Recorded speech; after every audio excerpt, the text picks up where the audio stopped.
Después de la Segunda Guerra Mundial, pasaron muchas cosas. La llegada del ser humano a la luna, las pastillas anticonceptivas, la irrupción de la juventud, de todo. Y entre todo ese todo, apareció también otra forma de pensar las edades de acuerdo a las diferentes culturas y a los diferentes tiempos. La vejez, por ejemplo, no era igual en todos lados ni en todas las épocas. Pero esa forma de mirar la vejez, ¿miraba la vejez trans? Esa omisión hace que las personas trans se sientan doblemente invisibles. Primero, por el llamado viejismo, esa discriminación a las y los mayores. Segundo, por esa fobia que rige en la heteronormatividad y la heterosexualidad. Veamos algunas estadísticas. Argentina es uno de los países más envejecidos de América del Sur. Hay un 15% de personas mayores de 60 años y para 2040 se estima que sea un 21%. La esperanza de vida es alta. En 2015 se calculó en los 77 años con una proyección al 2040 de 81 años. Son promedios que por definición no expresan particularidades, sino generalidades, y por eso disparan preguntas. ¿Cuáles son los números que reflejan las particularidades de la diversidad sexogenérica? Antes que nada, es necesario aclarar que el concepto de diversidad sexual es muy amplio y que también corremos el riesgo de homogeneizar. Porque no solamente hay diferencias identitarias, varones trans, mujeres trans, travestis, no binarios, queer, sino también diferencias de clase, raza, etnicidad y otro conjunto de variables igualmente importantes. Pero entre todas las diferencias de todas las clases y colores que podemos tener, existen muchos aspectos en común. En 2016, una investigación reveló que casi 200 personas travestis y trans fallecidas en los últimos 5 años tenían un promedio de edad de 32 años.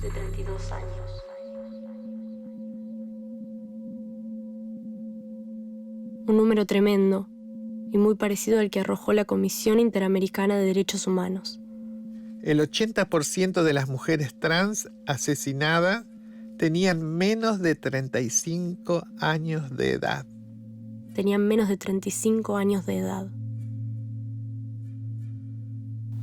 ¿Qué cuerpito soporta todo esto? El estigma, la violencia y la discriminación hacia las personas de la diversidad tienen consecuencias en todos los aspectos de su vida.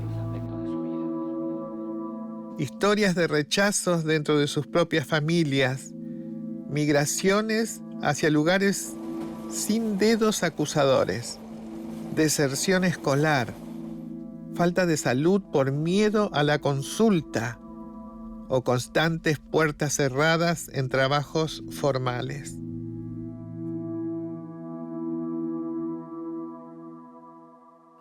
Parece mucho, ¿no? Lo es. Imaginen llegar a ser mayores habiendo vivido todo eso.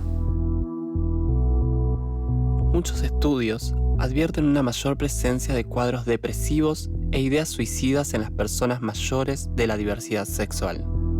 Los llamados factores predictivos de suicidio, detectados tanto en estudios locales como en otros contextos, incluyen antecedentes de maltrato, victimización de género, discriminación por identidad de género, discriminación en el sistema de salud, estigma internalizado, depresión y abuso de sustancias.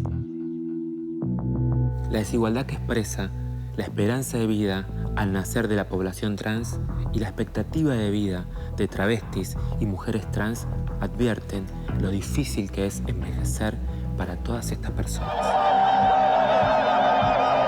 Como dicen las putas mexicanas, nosotras no tenemos patria, no tenemos bandera, no tenemos escudo, no tenemos barrio, nación, estado, padre, hermano, no tenemos nada, somos putas de todo, somos objeto de violencia de todo. Necesitamos casa, trabajo, salud, educación y reparación. Y para ello, claro, estar vivas. Estar en la posibilidad de empezar a soñarnos, que no lo hemos hecho hasta ahora, viejas.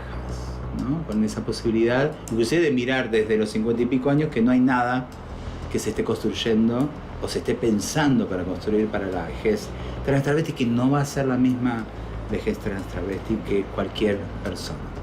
Y no porque seamos mejores o peores, porque es distinto, porque no hay familias, porque no hay herencias. Entonces digo, hay per se una nueva soledad, o per se hay nuevas construcciones comunitarias que nos sostendrán, como nos siguen sosteniendo y como nos salvaron la vida en muchos casos por esa ausencia de esa familia primera. En 2014, se presentaba en el Congreso Nacional un proyecto que proponía un régimen de desagravio para víctimas de violencia institucional por motivos de identidad de género.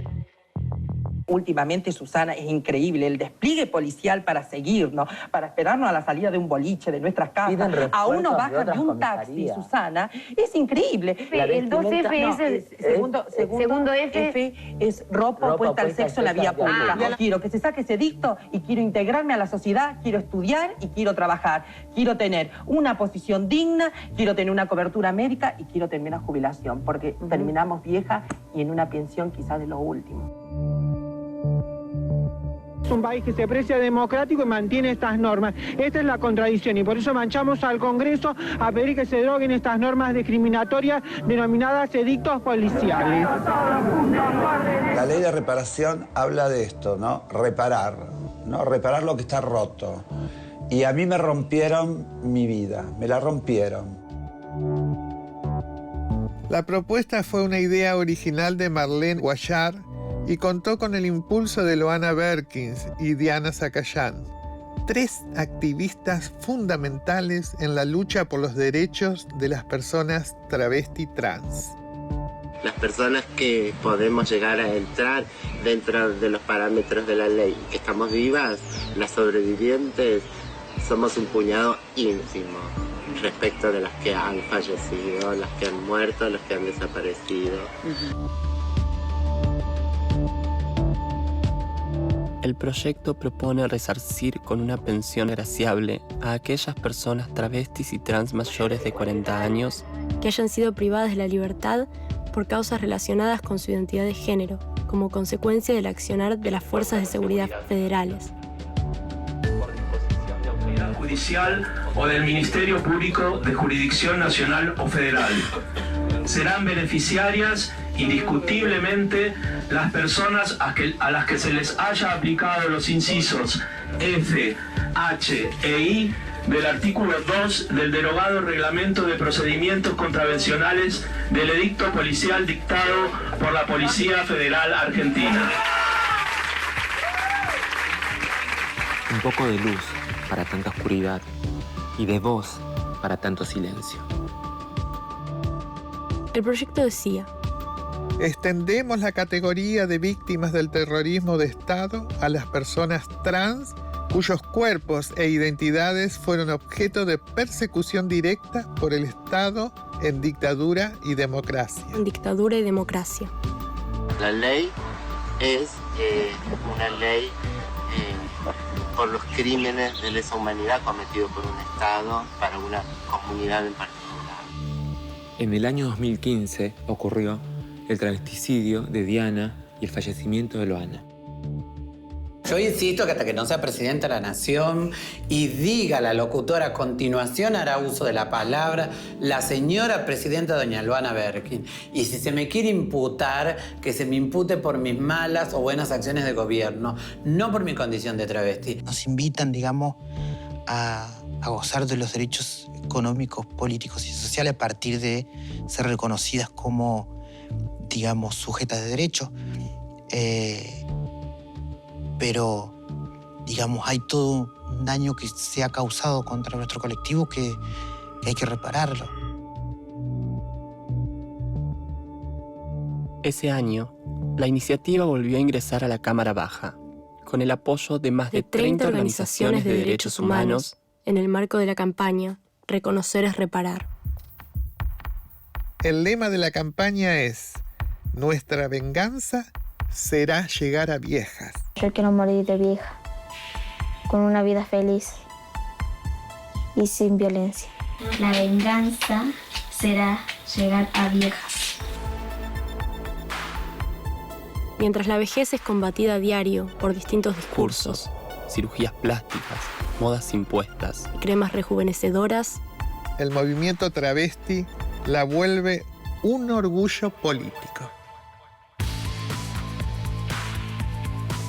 La reparación no va a borrar el sufrimiento, no va a regresar a quienes dejaron a sus familias o lugares de origen. No va a devolver años de educación, salud o trabajo a quienes no lo tuvieron, pero quizás les traiga una vejez mejor en una sociedad más consciente y respetuosa con las diversidades. Si vos me preguntás, ¿qué nos deben? Nos deben todo, porque somos las olvidadas de la democracia.